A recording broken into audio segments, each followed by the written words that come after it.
Those days வந்து ஒரு like ஒரு புது ஒருத்தர் வந்து கிளியர் பண்ண வர பாக்குறதே ஒரு பெரிய காரியமா இருந்தது. ஒரு பெரிய பிரயத்தனம் பண்ணி தான் நம்ம அவங்கள பார்க்கவே முடியும். கிளியர் பண்ணவங்க ஆர்டோ பாஸ் பண்ணவங்க அப்படின்றத பாக்குறதுக்கு ஒரு பெரிய பிரம்ம பிரயத்தனம் பண்ண வேண்டியிருக்கும்.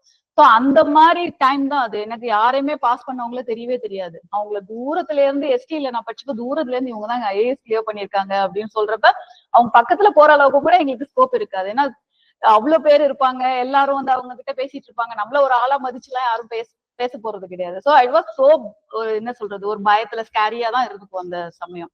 அந்த சமயத்துல நான் இங்க ஜாயின் பண்றப்ப அந்த அப்ரோச் எப்படின்னு சொல்லி கொடுக்கறதுக்கு யாருமே இருக்க மாட்டாங்க. ஆல்ரெடி கிளியர் பண்ணவங்க தான் வந்து உங்களுக்கு ஒரு அப்ரோச்சே சொல்லி கொடுக்க முடியும். அதுவே எங்களுக்கு அன்அப்ரோச்சபிளா இருக்கிறப்ப, அவைலபிளா இல்லாம இருக்கிறப்ப ஹூ வில் டீச்சர்ஸ்? கிளாஸ்ல இருக்கிறவங்க கிளாஸ் டீச்சர்ஸ் தான். கணேஷ் சார் தான் அப்ப நான் வந்து ஜாயின் பண்றப்ப டீச் பண்ண போறாரு. And I was with Joseph sir also with sociology. So இவங்க தான் எனக்கு சொல்லி கொடுக்கணும். அப்ப இந்த சொல்லி கொடுக்குறப்ப அந்த அப்ரோச் எப்படின்னு அவங்க சொல்லி கொடுத்தாதான் என்னால அது வந்து எப்படி நான் எக்ஸாம்ஸ் கிளியர் எழுதணுன்றதே தெரியும். லைக் இப்போ காலேஜ் எக்ஸாம்ஸ் ஆர் டிஃப்ரெண்ட். இப்போ இந்த எக்ஸாம்க்கு நம்ம எப்படி அப்ரோச் பண்ணணும்ன்றத ஃபர்ஸ்ட் நான் சென்னை வந்து ஜாயின் பண்றப்ப இங்கதான் வந்து ஜாயின் பண்ணேன். ஸோ அதனால எனக்கு வந்து ஃப்ரெஷ் மைண்டோட தான் ஜாயின் பண்ணேன். ஆல்ரெடி எப்படி எல்லாம் படிக்கணும் அப்படின்ற எந்த ஐடியாவும் கிடையாது.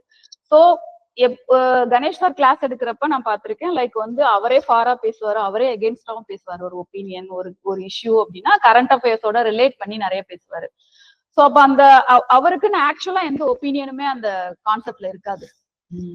சோ இப்ப நமக்கு வந்து அததான் அவர் டீச் பண்ணாருன்னு நான் நினைச்சேன். அததான் அவர் அந்த வேல்யூ தான், அந்த இதான் வந்து இம்பார்ட்டன்ஸை தான் டீச் பண்ணாருன்னு நினைச்சேன். அப்ப எனக்கு புரியல. இப்பதான் அதை வந்து என்னால புரிஞ்சுக்கிற அளவுக்கே மெச்சூரிட்டி வந்திருக்கு.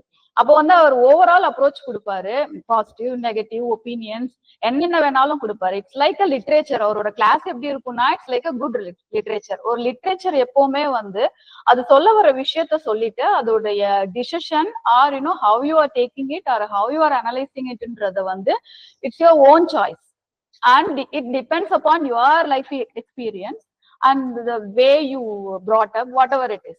So ஒரு லிட்ரேச்சர்ன்றது அந்த மாதிரி ஒரு ஓப்பன்னஸ் உங்களுக்கு கொடுக்கும். அந்த ஓப்பன் எண்டடான வந்து டிசிஷன் உங்களுக்கு கொடுக்கும். லைக் தட் சேம் அப்ரோச் தான் இந்த எக்ஸாம்க்குள்ள அப்ரோச்னு சொல்லி